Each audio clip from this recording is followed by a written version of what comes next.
Hello, I'm your morning witch, and today is Tuesday, March 25th. Happy Tuesday. Now, today, I want to talk to you a little bit about some twisted history. And by twisted history, what I mean is truly all of the history that we have knowledge of has been passed down to us by others. Think of it like a game of telephone, right? You're taught as a young child that as information goes from one to the next, to the next, to the next, that information, it gets just changed and twisted just a little teeny bit. For example, Beethoven. You know the story of Beethoven, right?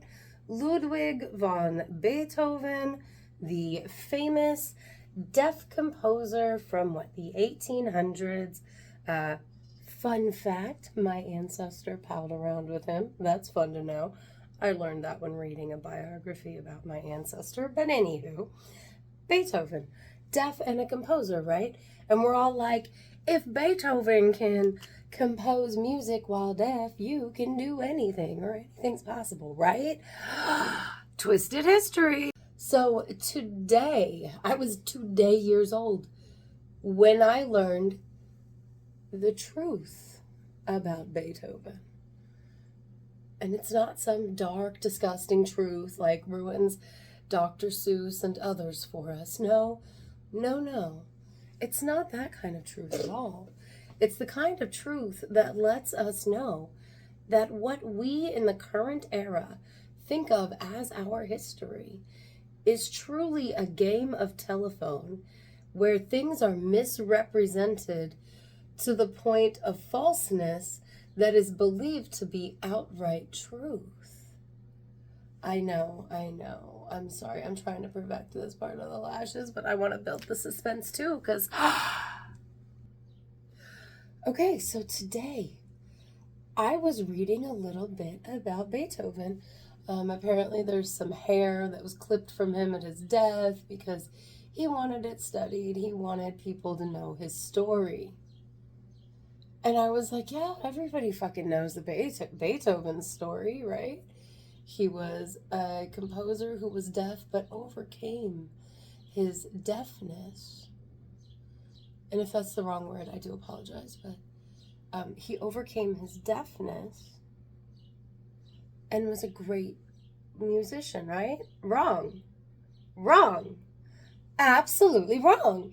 He was a great musician who, for some reason that no one knows, started going deaf and then was completely deaf and lost his lucrative music career and then had a very painful death a couple decades later, but seemed to have health ailments his whole life. And on his deathbed, he asked his brothers to make sure his story was told.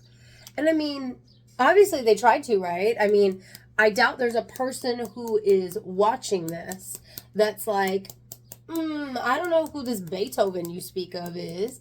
What? Yeah, no, everybody's heard of Beethoven. His brothers tried to get his story out there, but somehow through the game of telephone over the years of history, we talk about the Beethoven who is such a phenomena because he made such amazingly beautiful music that people love to this day while being deaf. Except he wasn't. When he was making that music that we love, when he was composing it and performing it, I think he performed it. I don't actually know. This also might be misinformation that I have read. Either way, when he was making his beautiful music, he could hear. But that's not what we're taught today. So I bring you this information to say, how many other stories do we interpret through the lenses of so many others that we have played a game of telephone and no longer know what it really was? Have a good Tuesday. Bye.